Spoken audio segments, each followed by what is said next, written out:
The kingdom of Altheria had forgotten the color of spring. For 12 endless years, snow fell without pause.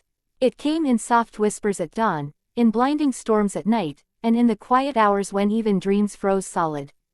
The rivers lay trapped beneath glass, the trees bowed beneath their silver burdens, and the once green fields slept under blankets of endless frost.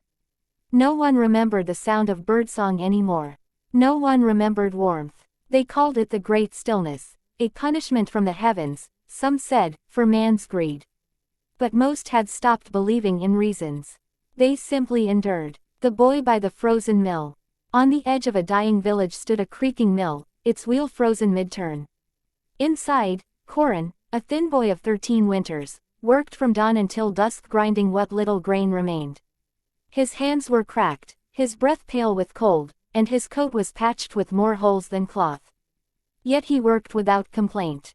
Every coin he earned went to his mother, who lay ill in a corner of their hut, wrapped in faded quilts that could no longer keep out the cold. Each evening, Corin brought her what warmth he could. A bit of soup, a cracked mug of melted snow, and his quiet promise that things would get better. But he could feel the lie every time it left his lips. And somewhere deep inside, the stars themselves seemed to hear it too. The village of fading lights. The village was a ghost of what it had been. Shutters hung loose. Lanterns flickered weakly, their oil long diluted with frostwater. Once, laughter and song had filled the square during winter festivals. Now, only silence lingered, heavy, hollow, unbroken except for the moan of the wind slipping through chimney cracks. Children no longer played in the snow, they gathered firewood that barely burned. Old men huddled by hearths that smoked but did not warm. And above them all, the sky, vast and pale, seemed to be watching with eyes of ice. Corin would climb the hill behind the mill at the end of each day, carrying a lantern of glass so thin it shivered at his touch. From there, he could see the whole kingdom lying still beneath its frozen breath. He would raise the lantern high, as though the stars might see him, and whisper. "Greater than, if any of you still remember warmth, please, lend me a spark." But the stars, distant and unmoved, said nothing. Until the night they did. The falling star. It began with a sound like the sigh of 1,000 bells, faint, far away, yet echoing through every frost-covered branch. Corin lifted his head from his frozen bedroll. The night outside was clear, painfully bright with cold. And then he saw it. A streak of golden fire cutting through the heavens. It wasn't like a shooting star. It fell, alive and deliberate, trailing ribbons of light across the dark. It burned not white, but warm, with colors the boy had only heard of in stories, amber, rose, and molten gold. It passed directly over the village, searing the clouds apart, and vanished beyond the forest. For the first time in years, the snow stopped falling. Corin stood frozen at the window, his heart hammering like a living drum. The air shimmered faintly, as if the stars' warmth had brushed against the world. "Greater than, a sign," he whispered.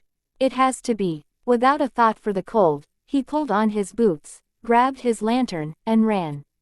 Through the frozen woods. The forest was a cathedral of glass. Every branch glittered, every leaf encased in frost so thick it rang like crystal when brushed. Corin's breath came in white bursts as he pushed forward, the silence pressing on him from all sides. But the snow beneath his feet began to change, melted in patches that shimmered faintly with gold. A path. It wound deeper between the trees, where the shadows swayed and the wind hummed faintly like a distant song. His lantern flickered as if jealous of the glow that pulsed from ahead. He stumbled once, twice, then froze at the sight before him. There, in a clearing split open by the fallen star's descent, the snow had turned to steam. The earth had cracked, and from the center of the crater rose a soft, living light, not of flame, but of breath and warmth. It pulsed like a heartbeat. Corin stepped forward, the world around him holding its breath. He reached out a trembling hand, and the glow leaned toward him, curious, gentle, and alive. And in that moment, the boy who had lived in endless winter felt something no one had felt in 12 years. Warmth. The forest had never known warmth, until that night. Frost steamed from the trees as Corin stepped into the crater.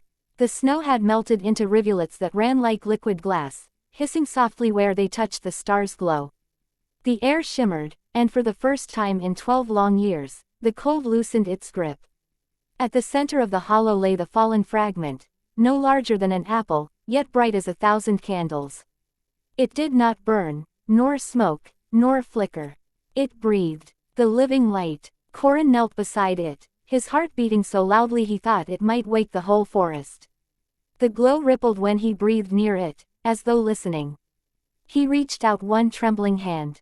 The light drew closer, a slow, gentle pulse, and touched his fingers. Warmth rushed through him like music, flowing through his veins, melting away the ache of years spent in cold. For a heartbeat, he thought he heard a voice, not with his ears, but somewhere inside the quiet of his heart. Greater than, truth burns clean. Lies burn deep. Corin gasped and stumbled back, clutching his hand to his chest. The glow dimmed for a moment, as though testing him. Who said that? He whispered, but only the wind replied, sighing through the thawing branches. The light pulsed again, softly, patiently, as if inviting him to return. The gift and the warning. Corin crept closer and held out his palms. If you're what I think you are, he murmured, you've fallen for a reason. Maybe the world's finally ready to remember warmth. The light responded by brightening, not blinding, but alive. He could feel it now, not fire, but truth. It didn't burn skin, it burned falsehood, fear, and all that chained the heart. He wrapped the fragment carefully in the wool from his scarf. Even through the fabric, he felt it beating faintly, like the heart of something dreaming. When he lifted it, the crater's steam drifted upward, twisting into shapes, faint figures of flame that almost looked like wings unfurling. Corin blinked, and they vanished. He turned back toward the path, clutching the wrapped ember close to his chest. Behind him, the crater cooled, the snow beginning to fall once more, but softer now, as though the storm itself dared not touch him. The journey home. The forest's silence followed him. Branches glowed faintly where the ember's warmth brushed past. He felt as though the trees themselves were watching, bowing slightly toward the light he carried. As he neared the edge of the village, he hesitated. If anyone saw what he held, they might take it. They might fear it. He thought of his mother's pale face, the way she shivered in her sleep, whispering prayers to a god who no longer answered. He pressed the bundle to his chest. For her, he said softly. The ember pulsed once in reply, a promise. By the time Corin stepped through their door, the air around him was glowing faintly. The frost that had always clung to their walls melted into glistening tears. He set the bundle on the hearth and unwrapped it carefully. The light flared gently, filling the room with warmth so rich it made him dizzy. For the first time in years, his mother sighed, not from pain, but from comfort. Corin knelt beside her, smiling through tears. Sleep, mother, he whispered. The cold won't reach us tonight. He turned back to the ember. Its light rippled again, shaping faint words against the hearth's stone. Greater than, to guard me, speak truth. To lie, and I will fade. Corin traced the message with his eyes, understanding what kind of gift, or burden, he now carried. Morning crept slowly through the cracks of Corin's shuttered window. But for the first time in 12 winters, light entered not as cold, gray dawn, but as gold. The tiny ember resting in the hearth had burned through the night, steady and alive. Frost no longer crept across the floorboards. The air shimmered with gentle heat that wrapped the small hut in comfort. Even the walls seemed to breathe again. His mother, pale and trembling, stirred beneath her blankets. Her eyelids fluttered open. Corin, she whispered. Why is it warm? Corin turned toward her with eyes full of wonder and fear. I found something, he said. The flame that listened. He knelt by the hearth. The ember floated an inch above the ashes now, no larger than a fist, but glowing with a calm, steady light. When Corin spoke, it pulsed softly, as though it could hear him. It's alive, he murmured. It speaks, though not in words. His mother frowned weakly. Fire doesn't speak, my boy. Corin hesitated. This one does. He took a deep breath. It told me, truth burns clean, and lies burn deep. His mother smiled faintly, thinking it a child's fancy. Then let us hope you never lie, my heart. Corin managed a small smile. I hope so too. But as he spoke, the ember flickered. Its golden color dimmed to a faint copper hue. Corin froze. He swallowed hard and whispered, "I'm scared." The ember flared bright again, warmer, purer, as though it approved. Corin's breath caught. He understood. It didn't care about comfort. It cared about truth. The test of honesty. That day, the boy tested the flame's gift. He sat before the hearth and whispered different words, watching the ember's light respond. When he said, "I am happy," it glowed faintly, uncertain. When he admitted, "I am lonely," it shone golden and strong. When he confessed, "I wish I were brave," it burst into radiant light that filled the room. He laughed in disbelief, and his laughter sounded different, not bitter, but real. The kind that carried warmth of its own. Then his mother stirred again. "What are you doing, Corin?" "Talking to a star," he said before he could stop himself. Her eyes widened. "A star? You brought something from the sky." He nodded carefully. "It's what keeps us warm." She reached out weakly. "Be careful, my boy. Starfire burns more than flesh. It burns secrets." Corin thought of her words long after she fell back asleep. Secrets. Lies. The things people said to survive. Maybe that was why their kingdom had frozen in the first place, too many hearts hiding from the truth. A warmth too honest. That evening, neighbors came knocking. Word spread quickly in a village starved of hope. "We saw light from your window," they cried. Real light. Corin panicked. He covered the hearth, but the ember's glow bled through the cloth, refusing to be hidden. The villagers stepped inside, breath misting in the sudden warmth.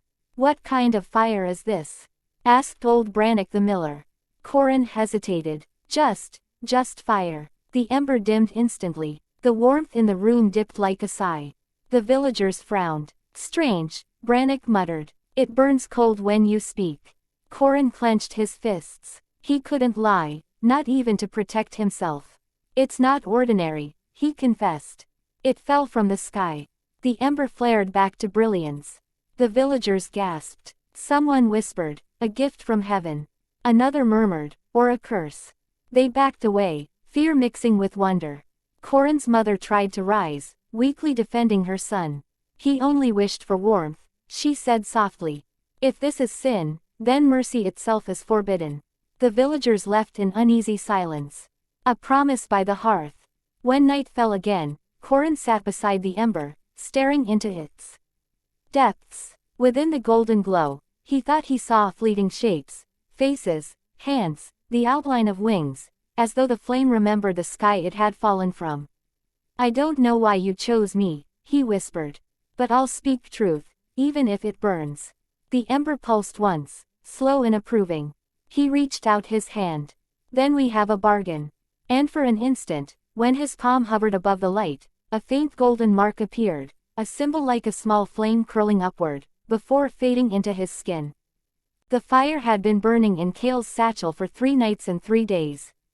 It glowed faintly through the cloth like a small heartbeat, bright, alive, and restless. But as he neared his home valley, the warmth that had comforted him began to tremble and dim, as though afraid of what lay ahead. When Cale reached the ridge overlooking his village, he stopped. Below him, the once lively town of Avonmore lay under a veil of gray smoke. The wind no longer carried the sounds of laughter or hammers or music. Only the hollow moan of winter echoed between the wooden homes. Every rooftop was blanketed in ash, and every window was dark. He descended carefully, boots crunching through the brittle frost. His breath fogged before his face like ghostly ribbons. And yet, something was wrong. The shadows. They moved. Not the ordinary kind that fled from light, but ones that clung to corners, slipped across walls, and followed him with long, reaching hands. They looked like the outlines of the villagers, but hollowed, emptied, and silent, as if their souls had been scooped out by despair. "Cale," a whisper brushed his ear. He turned, nothing but swirling snow. Then he saw her, Era, his childhood friend, sitting beside the frozen fountain. Her once bright eyes were now gray like stormwater, her skin pale as frost. "You shouldn't have come back," she murmured. "The cold took everything. Even the sun doesn't dare stay." Cale knelt beside her, clutching the satchel where the ember pulsed faintly. "I found something, Era." Fire from the sky. It can bring warmth again, maybe even life. Era's eyes flickered, a faint spark beneath the ash. Fire, she echoed. That's what we all said before the famine. Before the snow buried our crops and the nights grew endless. Fire can save, or destroy. Kale opened the satchel. The ember shone, red gold and alive. The light spilled over Era's face, and for a moment her shadow stretched and twisted. The shadow behind her moved. It detached itself from her feet and loomed tall, like a smoky double. Its hollow eyes burned faintly blue. Kale stumbled backward, heart pounding.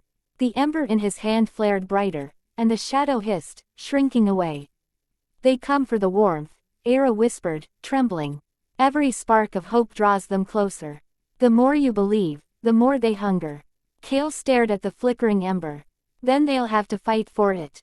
He lifted the ember high. Its light burst across the square, chasing the shadows back into the alleys. For the first time, the village's frozen fountain cracked. A single drop of water fell, gleaming like a tear in the moonlight. Era gasped softly, a glimmer of warmth returning to her cheeks. Kale, you're not just carrying fire, she said. You're carrying the truth of what we've forgotten, that warmth begins in the heart. As the last shadow faded, Kale looked toward the mountains where the wind howled like distant beasts. He knew now that the ember's power wasn't just fire, it revealed truth. And truth, like flame, could both burn and heal. He whispered a promise to the stars above.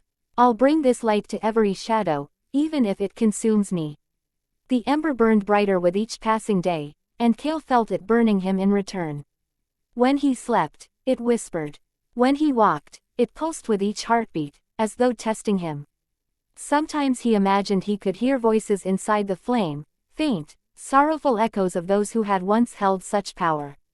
He told no one of this. Not even Era. After the shadows had fled, the villagers began to emerge one by one, blinking against the light. Children reached out their hands to feel the warmth. Old men wept, clutching their arms as sensation returned to their fingers. For the first time in years, Avonmore smelled of smoke and life again. They called Kale the firebringer.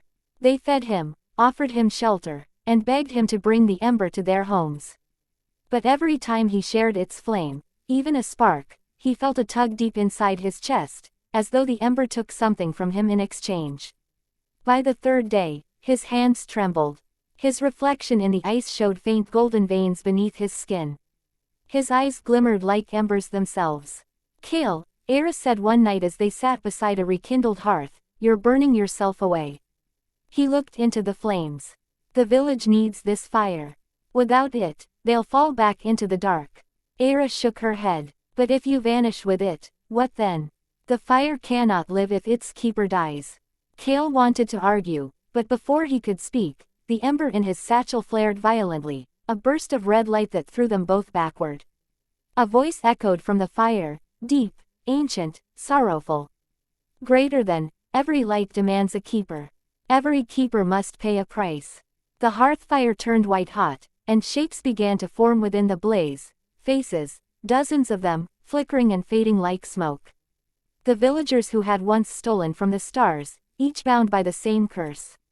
Kale's breath caught. Who are you? Greater than, the ones who took fire before you. We gave warmth to the cold, and in return, the flame claimed our hearts. Era clutched Kale's arm. You can stop this. Put it back. But Kale shook his head. If I stop now, everything freezes again. This light isn't a curse, it's a test. The voices within the fire fell silent. Then one spoke, softer than the rest. Greater than, then you must learn balance, child of frost. Fire reveals truth, but truth burns away all illusions, even the ones you cling to. And with that, the ember dimmed to a faint gold again. The night fell silent except for the slow crackle of cooling wood. Kale slumped forward, exhausted, but his mind was burning brighter than ever. He understood now what the voice meant. The fire was not meant to be owned, only shared. Yet the more he gave, the more of himself it demanded. He turned to Era, voice trembling. If fire burns truth, then maybe I must find the truth behind this endless winter. Era looked at him, eyes wide. And if the truth burns you alive? Kale smiled faintly. Then let me burn, if it means the world will feel warmth again. Outside, the snow had stopped falling. A faint, distant thaw had begun. Beyond the sleeping village, the world turned to white silence. The snow no longer fell, it hung in the air like dust frozen in time. Kale and Era walked beneath skies that shimmered like cracked glass, following the ember's faint golden trail. Each step took them closer to the heart of winter, the mountain that rose like a blade against the heavens. The villagers had always whispered of what lived there. The Frost King, ruler of the endless cold, the one who had stolen the sun itself. Kale didn't believe the tales before. Now, with the ember dimming and the air thick with frost that stung his skin, he did. Era wrapped her shawl tightly. Do you think he'll listen? He'll have to, Kale said. This winter isn't natural, someone keeps it alive, and if he began it, he must know how to end it. They climbed until night swallowed the horizon. The stars above glittered like shards of ice. At last, they came to the gates of stillness, two pillars of blue crystal carved into shapes of weeping angels. Between them lay a door made not of wood or iron, but solid, swirling frost. Kale held the ember up. Its glow pushed the darkness back, and the frost door melted open like mist. Inside waited a throne room carved entirely from frozen tears. Icicles hung like chandeliers, and the air smelled faintly of salt and sorrow. At the far end sat the Frost King. He was not as Kale expected, not monstrous, not cruel. His face was old and tired, his skin like moonstone, his eyes pale as dying stars. A crown of frozen branches rested upon his brow. When he spoke, his voice cracked like breaking ice. So the thief has come to parley. Kale bowed slightly. I didn't steal for myself. My people were dying. I took the ember to bring them light. The Frost King rose from his throne, and with every movement, snowflakes spun from his robe. Light, he said softly. That is what every thief claims, that their theft serves the greater good. Do you know what that ember is, child? Kale hesitated. A star's heart. The king's lips curved into a sorrowful smile. A piece of the sun. Once, it belonged to me. I kept it here, caged in the mountain, so that the world would never again burn with war and pride. But fire escaped me, and mortals have always hungered for its touch. Era stepped forward. Then why curse the land? Why punish the innocent? The Frost King's gaze softened. Because the warmth they sought was not of the hearth, but of conquest. I froze the world to stop their greed, but the frost spread even to my heart. Kale's grip tightened on the ember. Then end it. Let the sun rise again. I'll give back what I took. The Frost King's eyes glimmered faintly with sorrow and curiosity. Would you pay the price? What price? Your warmth, the king whispered. The flame cannot return without balance. To melt the frost, someone must give up their fire, their life, their heat, their heart. Era gasped. No. Kale looked down at the ember, feeling it throb in his palm like a living pulse. The fire had already marked him. Its veins of gold were spreading faster beneath his skin. He smiled faintly. Maybe it's already begun. The Frost King stepped closer. His cold breath swirled like snow. You remind me of the first fire bringers, those who love their people more than themselves. But know this, boy, once you offer your heart to flame, you cannot turn back. Kale looked to Era. Her eyes brimmed with tears that froze before they could fall. I'll do it, Kale said. If my heart can buy back the dawn, then it's not a loss. The Frost King studied him for a long time. Then, he lifted one pale hand. From the tip of his fingers, a single shard of ice floated toward Kale, pure, glimmering, shaped like a teardrop. Then take this, the king murmured. When the time comes, cast this shard into the fire. The frost will remember mercy once more. Kale accepted it carefully. The moment it touched his skin, it didn't freeze him, it cooled the burning veins, easing his pain. For the first time, frost and flame didn't fight. They balanced. The Frost King turned away, sinking back onto his throne. Go, Firebringer, find the truth the fire seeks. But remember, even warmth can wound, and even frost can weep. Kale bowed deeply, then turned to Era. Let's go home. As they stepped out of the frozen hall, the wind shifted, softer now, carrying a promise that winter's heart was beginning to thaw. Kale and Era left the Frost King's domain as dawn barely hinted at the horizon. The mountain behind them shimmered with faint blue light, and for the first time in years, snow began to fall softly instead of biting cold. The ember in Kale's palm glowed steadier now, not wild, not fierce, but calm, like a heartbeat learning to rest. The shard of frost he carried nestled against it inside a pouch, and neither melted nor froze. Balance. They followed a valley path that curved toward the east, where the frozen river wound like glass through the hills. It was there that Kale saw it, a bridge of pure frost and ash spanning the river, delicate as spun glass yet solid as stone. The bridge of ash and snow, Era whispered in awe. It only appears to those who carry both warmth and cold in their hearts. Kale approached carefully. Each step he took left behind footprints of glowing ember ash that melted gently into the frost. As he walked, the bridge began to hum, low and distant, like a song remembered from another life. The air shimmered. From the mist on either side of the bridge, voices began to rise. Greater than, Kale of Avonmore, thief of the fire, bearer of the frost. Figures emerged, ghostly silhouettes, walking alongside them, shaped of snow and smoke. Some bore crowns, others armor, others rags, all the past keepers of flame and frost, bound to this spectral crossing. Era clung to Kale's arm. What is this place? The path between sacrifice and salvation, said one of the phantoms, her voice soft as wind over ice. Every firebringer must cross it. One side burns with truth, the other freezes with memory. To pass, you must face both. Kale swallowed hard. And if I fail? The phantom's smile was gentle, sorrowful. Then the world sleeps in winter forever. The bridge trembled. Ahead, a light shimmered, a gate of gold and frost intertwined. But as they stepped closer, the mist thickened, forming shapes Kale knew too well. His father, his mother, his little sister, their faces pale and hollow. Kale, his father's voice echoed. Why did you leave us to die in the cold? He froze. The ember in his chest flickered uncertainly. I left to save you. I found the fire, I brought it back. But his sister shook her head.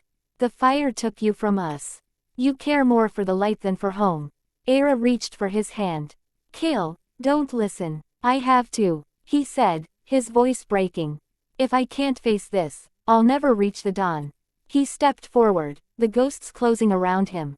The frost beneath his feet cracked, revealing glimpses of fire below.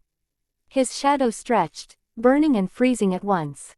Truth burns, whispered the phantom mother. Do you accept it? Kale fell to his knees.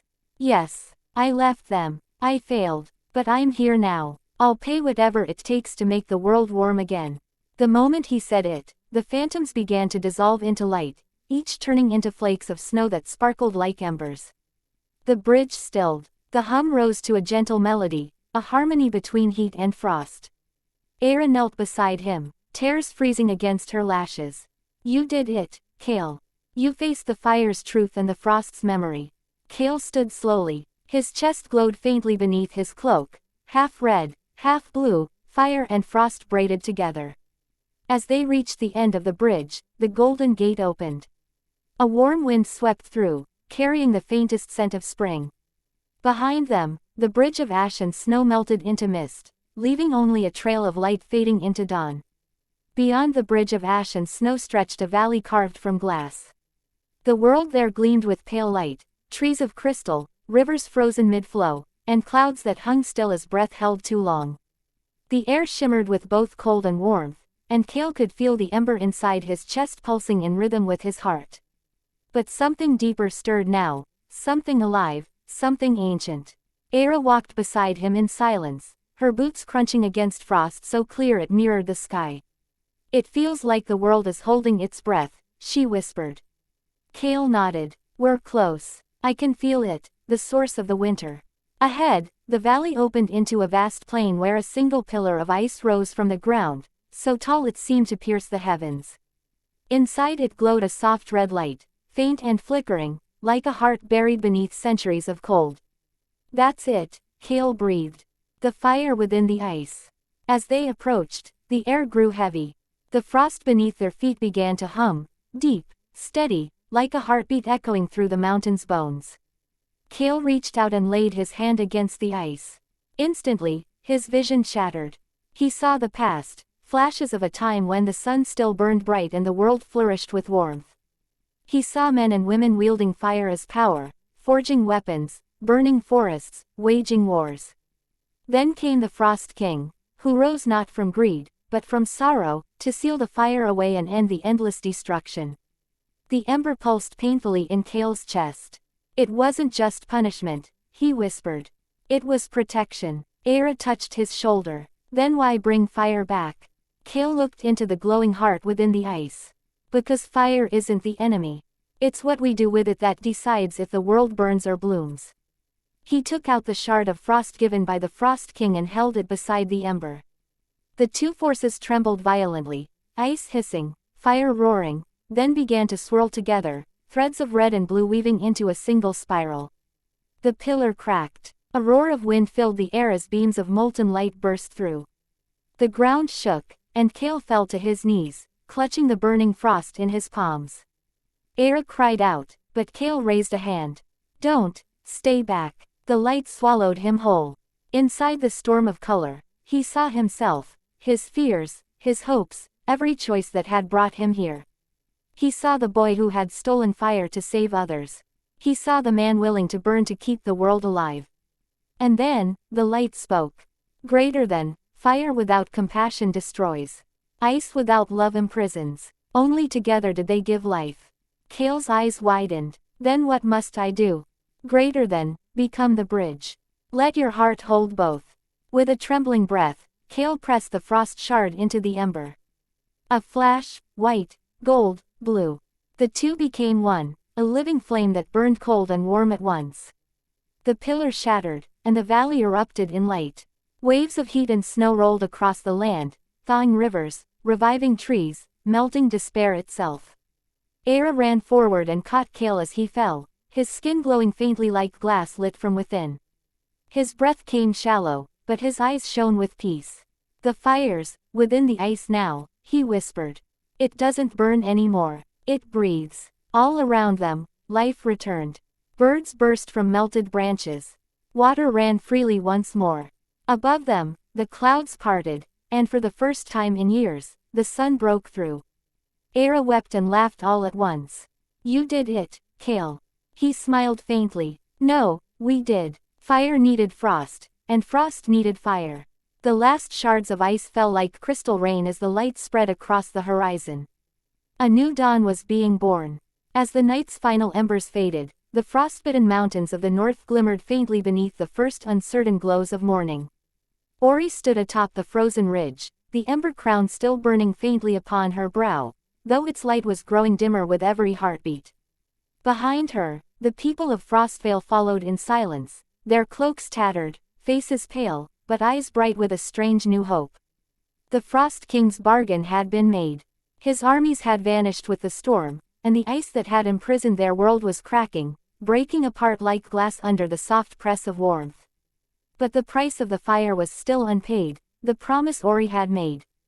The spirit of the ember fire, now dwelling within her heart, whispered softly as the wind curled around her hair.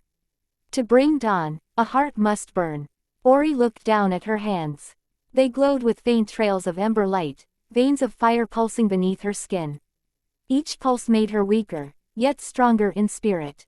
Beside her, Kale, the young blacksmith who had once doubted the legends, placed a hand on her shoulder. You've done enough, he said, voice trembling.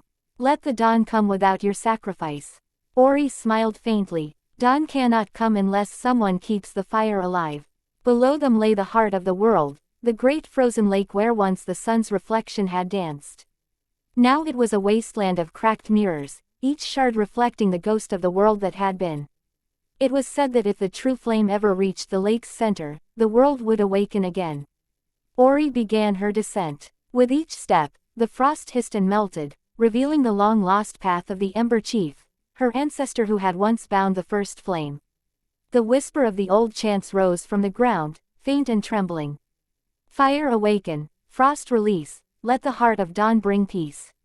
When she reached the center of the lake, the ice beneath her feet began to fracture in circles. She knelt, placing her palm over the cracks. The crown upon her brow blazed, brighter than ever before, and the fire inside her heart began to unfold, unraveling into the air like ribbons of gold and scarlet. The wind screamed as snow turned to rain. The lake glowed beneath her, molten light spreading outward in veins of gold. The villagers shielded their eyes, their tears steaming in the sudden warmth. Then, silence, a vast and sacred silence. The Frost King appeared at the lake's edge, no longer in his armor of ice, but as a pale man with sorrow in his eyes. "You have kept your promise," he said. "And in doing so, you've undone my curse. Then let the world remember warmth," Ori whispered. The Frost King bowed. "And let it remember you." Ori's form was dissolving, her body now pure light. Flames curled gently from her fingertips, rising into the dawn. As her crown fell into the melting ice, it burst into countless sparks that flew toward the horizon, becoming the first sunrise in 100 years. Kale ran forward, calling her name, but the fire had already taken flight. All that remained was her voice, warm and steady, echoing across the mountains. "Every dawn is born from someone's flame. Keep yours burning." The people of Frostvale wept, but not from sorrow, for as the first sun rose above the peaks, they saw color return to their world. Rivers flowed, trees shimmered with dew, the birds sang. Ori was gone, but her warmth lived in every breath of morning. And deep beneath the heart of the melted lake, where the ember crown had fallen, a small ember still glowed, waiting, perhaps, for the next soul brave enough to keep the dawn alive. The first dawn in 100 years rose like a memory reborn. The ice that had once held the mountains captive melted into streams that sang as they ran. The air, once sharp as knives, turned soft with warmth and birdsong. All through the valleys, fireflowers bloomed where snow had fallen for centuries. In the heart of this new morning stood the people of Frostvale, their faces lifted to the sun they had nearly forgotten. Some knelt, others wept, and some simply stood still, afraid that if they blinked, it might vanish again. Kale, the blacksmith, stood by the lake's edge where the last embers of Ori's light had faded. The water shimmered like molten glass, and deep beneath its surface, he thought he saw a single glow, faint but alive. He fell to his knees and whispered, "You kept your promise, Ori. You gave us back the sun." For days and nights that followed, the villagers worked to rebuild. They lit fires in the hearths again, not for warmth alone, but to remember. The children played in the thawing fields, shaping snow into spirals of ash and flame, telling tales of the Ember Chief who had brought the dawn. Yet Kale could not let go of what he'd seen in the lake, that tiny, living spark. He returned to the water each evening, waiting, listening. One twilight, as the world glowed in soft gold, he heard it, a heartbeat. The lake rippled outward, light rose from its center like breath. A figure took shape in the glow, not of fire, not of flesh, but of living warmth. Ori stood once more, her form woven of light and ember, her eyes radiant with peace. "Kale," she said softly, her voice echoing through the ripples. "The fire was never meant to die. It changes, it lives wherever hearts remember courage." He bowed his head, tears glistening. "We remember. Every day, every sunrise." She smiled, stepping closer, her touch warm against his hand, though she was no longer bound by flesh. "Then my task is done. The fire now belongs to you, to them, to everyone who dares to keep hope lit through the cold." As her light began to fade, she raised her hand one last time. The ember within her palm burst into a radiant flame and drifted upward into the sky. It lingered there, glowing brighter and brighter until it settled among the stars, a single, eternal ember that would never fade. From that day on, it was said that the sun carried her warmth, and every fire kindled in Frostvale bore a trace of her spirit. Seasons changed. Green returned to the hills, and rivers carved silver paths through the reborn valleys. The children of the next generation grew beneath the sky that Ori had rekindled, a sky that no longer knew endless winter. Kale, now an old man, often sat by the lake, gazing at the sunrise. "The heart of dawn," he would tell the young ones, "beats within you. Every act of kindness, every spark of courage, that is her fire." And on certain mornings, when mist rose from the thawed lake, villagers claimed they could see a figure walking upon the water, her hair a stream of living light, her smile bright as dawn. They would bow their heads and whisper the chant that had once awakened the fire. Ember awaken, frost release, let the heart of dawn bring peace. And far above them, the ember star burned, a reminder that the smallest flame, when carried with love and courage, can outlast the longest winter. Sunrise moral lesson: the flame that lives on. True warmth is not found in fire alone, but in the courage to keep hope alive through the coldest nights. Sacrifice, love, and faith can rekindle even a world lost to darkness, for every dawn begins in the heart of someone who refuses to let the light die. For more motivation fairy tale stories, please like, share and subscribe this channel. Thanks and God bless.